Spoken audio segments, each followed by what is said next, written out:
ছাগল দেখছেন, অনেক বড় ফ্রেমের ছাগল, সেই সঙ্গে কিন্তু দাদার ব্রিডারটাও অনেক বড়, যে কারণে বাচ্চা যেগুলো আসে বাচ্চাগুলোর ওয়েট অনেক ভালো হয়। তো দাদা কি মনে হয় এই ধরনের ভালো ভালো ছাগল কোনো একটা ব্রিডিং ফার্মে কেউ কি ছাড়বে কখনো? না না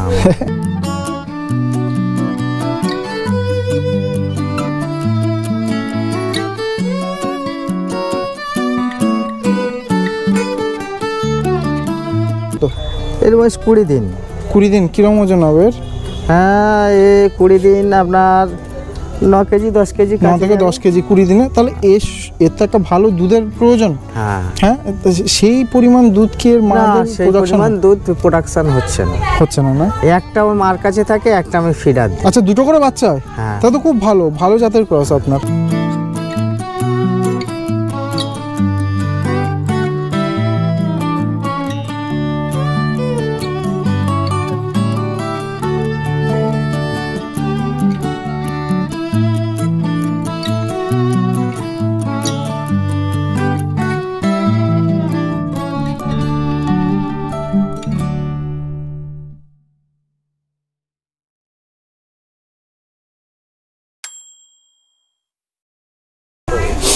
নমস্কার বন্ধুরা, আশা করি সবাই অনেক ভালো আছেন। আজকে আমি আবার চলে এলাম মানে পশ্চিমবঙ্গে ছাগলের খাদ্য হিসেবে ধনচে গাছকে সবার সামনে যিনি তুলে ধরেছিলেন সেই বরুণদার কাছে।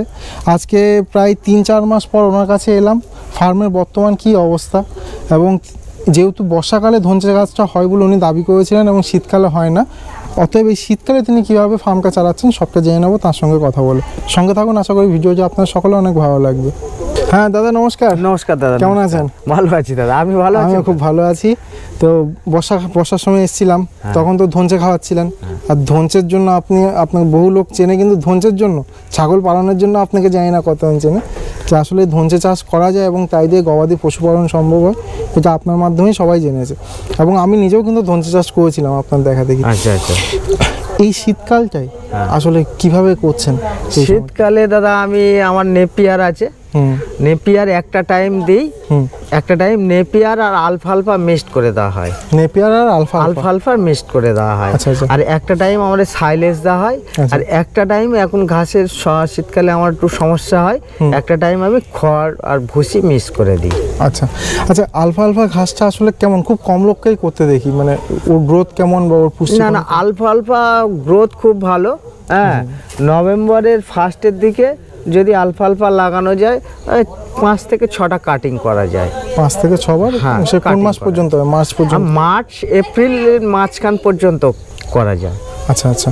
তো মোটামুটি ঈশ্বর আশীর্বাদে আপনার ফার্মটা এবং ফার্মের ছাগলগুলো সত্যি খুব সুন্দর। আমি আমার বন্ধুদেরকে দেখাবো কয়েকটা ছাগল। দেখুন বন্ধুরা, বাস্তবে কিন্তু দাদা ফার্মের ছাগলগুলো খুব সুন্দর। যেহেতু দাদা বলছেন যে বর্ষাকালটাই, দাদা আপনি আমাকে একটা কথা বলেছিলেন, আমার মনে আছে, আপনি বলেছেন যে আপনার ছাগলকে ধনচে দিলে আর কিছু খেতে হয় না? না, ধনচে দিলে আমার ছাগলকে কিচ্ছু দিতে হয় না। তাহলে এই মাঝখানে এখন অন্য খাবার দিচ্ছেন যে এদের অসুবিধা হচ্ছে না? না, এখন তো খাওয়াতেই হবে, কারণ ধনচে তো এই টাইমে হয় না। আবার সেই মার্চ মাসে আবার ধনচে খাবার ধরতে কি অসুবিধা হয়েছে? হ্যাঁ, ধরতে তো অসুবিধা হবেই। কদিন ধনচে আমি ধনচে আর নেপিয়ার সঙ্গে মিক্সড করে দেওয়া হয় আমার। আচ্ছা আচ্ছা। হ্যাঁ, কারণ শুধু ধনচে দিলে তখন আর নেপিয়ার খাবে না। ওই জন্য আমি প্রত্যেকের বলেছি যে ধনচে আর নেপিয়ার মিক্সড করে দিই। এই একই কথা কিন্তু আগের ভিডিওটাতেও দাদা বলেছিলেন আমার চ্যানেলের ভিডিওতে। এবং দেখুন কয়েকটা ভালো ভালো মা ছাগল আমি আপনাদের দেখাই। এই জাতীয় ছাগলগুলো বাস্তবে মানে এর যে বাচ্চাগুলো আমি আপনাকে আগের ভিডিওতে দেখিয়েছিলাম, প্রায় 8 কেজি 9 কেজি 10 কেজি করে একটা বাচ্চা হয়, মানে যেই সময় জন্মায় সেই সময়ে। তো এই ধরনের ছাগল আপনারা খুঁজে নেবেন, সবাই তো আপনাকে দেবে না, আসলে ভালো ছাগল কেউ দিতে চায় না। এই দেখুন আরেকটা ভালো মা ছাগল দেখছেন, অনেক বড় ফ্রেমের ছাগল, সেই সঙ্গে কিন্তু দাদার ব্রিডারটাও অনেক বড়, যে কারণে বাচ্চা যেগুলো আসে বাচ্চাগুলোর ওয়েট অনেক ভালো হয়। তো দাদা কি মনে হয় এই ধরনের ভালো ভালো ছাগল কোনো একটা ব্রিডিং ফার্মে কেউ কি ছাড়বে কখনো? না না। যেমন আপনি কি ছাড়বেন? আমার ধরুন আমার কোনো বন্ধু খুব রিকোয়েস্ট করলো, না আমি 2-4টে আমি এখন ছাড়বো। তার কারণটা বলছি শুনুন, অনেক বেশি হয়ে গেছে, তারপরে পয়সারও একটু টুকটাক দরকার, একটা ফার্ম চালাতে। কিন্তু মা ছাগল কি সহজে ছাড়ে? না, মা ছাগল 2-4টে ছাড়বো। আচ্ছা, বাচ্চা ছাড়বেন? হ্যাঁ, এদেরই ভালো বাচ্চা একটা দুটো দেবেন? এদের বাচ্চা একটা দুটো বাচ্চা ছাড়বো, মাও ছাড়বো। আচ্ছা ঠিক আছে। আছে, কোনো বন্ধুর যদি লাগে আপনার বন্ধুর সঙ্গে অবশ্যই যোগাযোগ করবেন।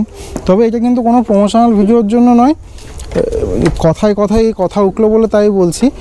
আর এমনি ফার্মিং সম্পর্কে বিস্তারিত আরও অনেক আলোচনা হবে এই ভিডিওতে। এই দেখুন বর্তমানে দাদা এটা কি খাচ্ছে, সাইলেজ না? ওটা সাইলেজ। সাইলেজের সঙ্গে কি কিছু মেশানো আছে নাকি? না না না, শুধু সাইলেজ, প্লেন সাইলেজ। হ্যাঁ। কোথা থেকে নিয়েছেন এটা? এটা আমি ওই ইয়েতে থেকে, বর্ধমান থেকে। আমার সাইলেজ আমি বানাই প্রতি বছর, আমার আচ্ছা, সাইলেজ এখন শেষ। আমি বর্ধমান থেকে কিছু সাইলেজ। বর্ধমান কোথায়? ওই ডাকুয়া থেকে? ডাকুয়া থেকে। আচ্ছা আচ্ছা, তাহলে তো বলছেন ভুসি মেশাননি তাই তো? না না, আমি ভুসি মেশাই। তাহলে ভুসি না মেশানো অবস্থায় তো ভালোই খাচ্ছে। হ্যাঁ হ্যাঁ হ্যাঁ। তাহলে রাতুলদার সাইলেজটা ভালোই। হ্যাঁ রাতুলদার, এটা রাতুলদার সাইলেজ। আচ্ছা আচ্ছা দাদা, আজকে দেখলাম যে ছাগলগুলোকে আপনি কোনো একটা ভ্যাকসিন করেছেন। হ্যাঁ হ্যাঁ। কি ভ্যাকসিন? আর গোট ফক্স দিয়েছি আমি, আবার ভ্যাকসিন স্টার্ট করলাম। এই গোট ফক্স দেবো, এরপরে পিপিআর দেবো, তারপরে ইটিটিটি দেবো। 3টে ভ্যাকসিন আমি করি। আপনি করেন? এগুলো কত দিনের গ্যাপে গ্যাপে করবেন? আমি 21 দিন গ্যাপে গ্যাপে করবো। আচ্ছা, এর পরেরটা কি 21 দিন পর? হ্যাঁ, এর পরেরটা 21 দিন পিপিআরটা করব, তারপরে 21 দিন বা কি 1 মাস, এটার আর কোনো নির্দিষ্ট সময় নেই। হ্যাঁ, কারণ এখন সব নতুন প্রেগনেন্ট হয়েছে। আচ্ছা আচ্ছা। হ্যাঁ, সব 1 মাস 1.5 মাস 2 মাসের প্রেগনেন্ট। এই টাইমে গোট পক্স আর পিপিআরটা আমার না করলে তারপরে আমি আর করতে পারবো না। আচ্ছা। এখন খালি জায়গায়, গরমের সময় দেখা যায় ভ্যাকসিন দিলে জ্বর চলে আসে। হ্যাঁ হ্যাঁ, এখন খালি জায়গায় আছে তো সব, ওই জন্যই ভ্যাকসিনটা সেরে নিলাম। এবার তো ইটিটিটি ভ্যাকসিনটা তো যে কোনো টাইমে করা যায়, প্রেগন্যান্সি সেভ, ওটা আবার আমি একটু পরে করব। আচ্ছা, তাহলে এর পরে যেটা দেবেন পিপিআর, ওটা 22 দিনের গ্যাপে দেবেন। 22 দিনের গ্যাপে। আচ্ছা, বছরে আসলে দাদা কটা করে? কেউ বলে 6 মাসে, কেউ বলে 1 বছরে। না না, আমি 1 বছরে করি। বছরে একবার করেন? বছরে একবার। ইটিটিটিটা বছরে 2বার করা হয়। আচ্ছা দাদা, এবার একটু জানতে চাইবো, দেখুন নিঃসন্দেহে আপনার মা ছাগলগুলো খুব সুন্দর বন্ধুরা, দেখুন একদম চোখ জুড়িয়ে যাওয়ার মতো ক্রসের ভালো ভালো ছাগল। ক্রসের ছাগল এর থেকে আর ভালো হয় না, এরকমই হয়। তো দাদা, যেহেতু ক্রসের ছাগল, এদিকে আপনার ব্রিডারটা অনেক বড়, হ্যাঁ, তাই না? তাহলে তার যে বাচ্চাগুলো আসে অনেকটাই বড়। হ্যাঁ, বাচ্চা সুবিধা যেমন আছে, অসুবিধাও আছে। এর বয়স কত? এর বয়স 20 দিন। 20 দিন। কিরকম ওজন হবে এর? হ্যাঁ, 20 দিন আপনার 9 কেজি 10 কেজি। 9 থেকে 10 কেজি 20 দিনে। তাহলে এর তো একটা ভালো দুধের প্রয়োজন। হ্যাঁ হ্যাঁ, সেই পরিমাণ দুধ কি এর মাদের প্রোডাকশন? দুধ প্রোডাকশন হচ্ছে না। না, একটা ওর মার কাছে থাকে, একটা আমি ফিডার দিই। আচ্ছা, দুটো করে বাচ্চা হয়? হ্যাঁ, তা তো খুব ভালো, ভালো জাতের ক্রস আপনার। ওই প্রত্যেকে দুটো করে বাচ্চা হয়। যেমন এ মার কাছে থাকে। এর মা কোনটা? এর মা এই বড়টা, এই বড়টা, এই সামনেরটা। হ্যাঁ। তাহলে আপনি বলছেন এ একটা বাচ্চাকে দেখে? হ্যাঁ, এই একটা বাচ্চা দেখে, আর আরেকটা বাচ্চার আপনাকে দেখতে হবে। সেই এ কোথা গেল?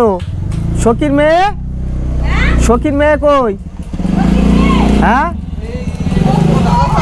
হ্যাঁ, দাও। আর এ আমাদের কাছে দুধ খায়। আচ্ছা, এটা তাহলে ওই যেটা কালো, কালোটা বড়টার বাচ্চা, এর বাচ্চা কালোটা, আর এ। তাহলে দেখা যাচ্ছে যেটাকে মা দুধ দেয় তার শরীর স্বাস্থ্য ভালো হয়, গ্রোথটা ভালো হয়। আর যেটা আমরা তোলা খাবার খাওয়াই, তোলা দুধ দিই, তার একটু না কিচ্ছু হয় না। একটু প্রথমে একটু ল্যাকটোজিন দিয়ে দিলে, তারপর গরুর দুধ দিলে অসুবিধা হয় না। মানে এ দাঁড়িয়ে যাবে একটা সময় গিয়ে। মোটামুটি কতদিনের পরিচর্যা? এই তো দুটো বাচ্চা, একই বাচ্চা, এর মায়ের দুটো বাচ্চা। মোটামুটি এর মতো চনমনে হতে কতদিন সময় লাগবে? এর মতো হতে চনমনে হতে মোটামুটি দিন 10-12 সময় লাগে। আরো দিন 10-12, 20 দিন অলরেডি আপনি করে, আরো 10-12 দিন? না না, 10-12 দিন, দিন 10-এর মধ্যে চনমনে হয়ে যায়। আচ্ছা আচ্ছা, এই তো চনমনে বাচ্চা, অসুবিধা। আরেকটা বাচ্চা দেখাচ্ছিলেন আপনি একটু আগে। আচ্ছা, এই একটা বাচ্চা। আচ্ছা, এ আমাদের কাছে থাকে। আচ্ছা, এ আপনার কাছে থাকে? এ আমাদের কাছে থাকে। আচ্ছা, ওই বাচ্চাটা নিয়ে এসো, ঝকির বাচ্চাটা, এ আমাদের কাছে থাকে। আর এর যমজ ভাই বা বোনটা মার কাছে থাকে?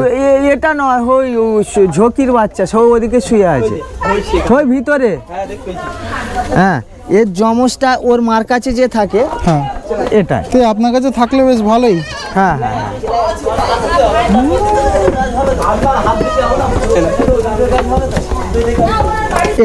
এই ও থাকে ওর মার কাছে? এর মার কাছে। এদের মা কোনটা? এদের মা এইটা। হ্যাঁ, আচ্ছা, এদের মা এটা। তাহলে এই হচ্ছে মা, আর তাদের এই একটা বাচ্চা, আর এই দুটো বাচ্চা। মোটামুটি আপনি বলছেন, দেখুন বন্ধুরা, এই হচ্ছে সৎ খামারির মানে বৈশিষ্ট্য বা লক্ষণ। সবসময় সত্য কথাটাই বলেন, যে মা ভালো এবং মার শরীর স্বাস্থ্য ভালো হওয়ার জন্য বাচ্চাগুলোও কিন্তু বেশ ভালো ওয়েটের আসে।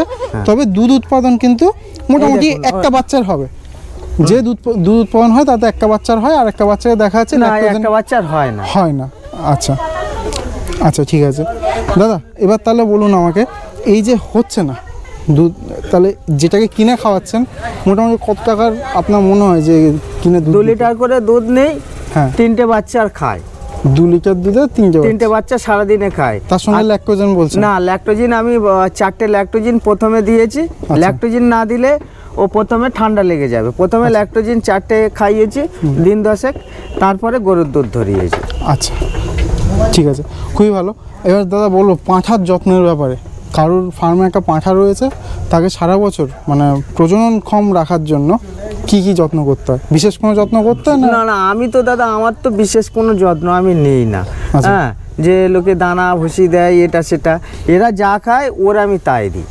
আচ্ছা, এরা যা খায় আমি ওর তাই দিই, এক্সট্রা কিছু আমি দিই না। কেউ ছোলা এক্সট্রা ছোলা খাওয়ায়, কেউ এক্সট্রা ভুট্টা খাওয়ায়, কিন্তু আমি এক্সট্রা কিচ্ছু দিই না কোনোদিন। এ কি এর বাচ্চা নাকি? হ্যাঁ হ্যাঁ হ্যাঁ হ্যাঁ, আচ্ছা ওটা ওর বাচ্চা। মার সমান সমান হয়ে গেল। তোর বয়স কত? 6 মাস বয়স, দুধ খায় এরা দুজনে, দুধ খায় এখন। না 6 মাস বয়স, 5 বছর 5 মতো বয়স, এরা দুজন দুধ খায় এখন। ওর বছর 5 মাস? 5 মাস মতো বয়স, প্রায় মার কাছে কাছে। হ্যাঁ, এরা দুই ভাই। আবার এরা 2 ভাই? হ্যাঁ, এই একটা ওই একটা একসাথে হয়েছে? হ্যাঁ একসাথে। বাহ, মায়ের শরীর হিসেবে কিন্তু গ্রোথ খুবই ভালো বন্ধু। দেখুন মা কিন্তু খুব বড় নয়, কিন্তু বাচ্চা দুটো প্রায় মার সমান সমান হয়ে এসছে মাত্র 5 মাস বয়সে। সেদিক থেকে বলতে গেলে সত্যিই খুব ভালো গ্রোথ।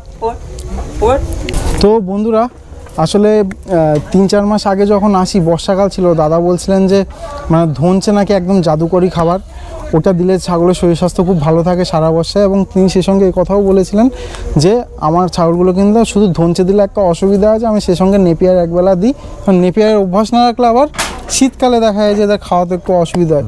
সেই উদ্দেশ্য বলা, এবং তাই কিন্তু হচ্ছে। দাদা যা যা বলেছিলেন তাই ম্যাচ করছে। এবং সবসময় জানবেন, সৎ খামারি কিন্তু একই সঙ্গে পজিটিভ পয়েন্টটাও বলবেন আপনাকে, নেগেটিভ পয়েন্টটাও বলবেন। যেটা উনি বলেছেন যে বাস্তবেই কিন্তু ওনার মা ছাগলগুলো প্রত্যেকটা ছাগল দর্শনীয়, খুব ভালো লাগে দেখতে। এবং পাঁঠা যেটা রয়েছে, পাঁঠাটাও খুব বড় সাইজের, দেখে কিন্তু চোখ জুড়িয়ে যাওয়ার মতো। কারণ তাদের যে বাচ্চা প্রোডাকশন হচ্ছে, বাচ্চাগুলোও দেখার মতো। এগুলো যেমন প্লাস পয়েন্ট, তেমন কিন্তু তিনি এটাও বলে দিয়েছেন যেহেতু মা ছাগল ক্রস আর বাবা ছাগল হচ্ছে অরিজিনাল বিটেল ছাগল, স্বাভাবিকভাবে বাচ্চাগুলোর ওয়েট অনেক বেশি হচ্ছে। সেই ওয়েট হিসেবে যে পরিমাণ দুধের প্রয়োজন, যে খাবারটা মায়ের শরীর থেকে আসা উচিত, সেই প্রোডাকশনটা কিন্তু সেই হিসেবে দেখতে হলে একটু কম হয়। তো এই ধরনের সৎ খামারির সন্ধানে আমরা সবসময় আছি। কয়েকজন ইউটিউবার আমাদের সঙ্গে থাকবেন, অনেক বেশি অনুপ্রেরণা দেবেন, যাতে আমরা আরও ভালো ভালো ভিডিও তৈরি করতে পারি।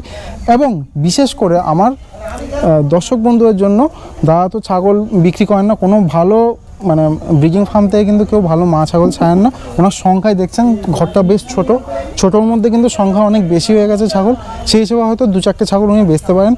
অতএব কেউ যেন অনেক ছাগল নেওয়ার আশা করে দাদাকে কল করুন, যদি 2-4টে 5টা এরকম যদি ছাগলের প্রয়োজন থাকে তাহলেই যোগাযোগ করবেন। অধিক ছাগলের জন্য প্লিজ কল করে ডিস্টার্ব করবেন না, 2-4টে ছাগল করতেই পারেন। সবাইকে অনেক ধন্যবাদ জানিয়ে ভিডিও এখানে শেষ করছি। ধন্যবাদ সকলকে, নমস্কার। নমস্কার দাদা। নমস্কার।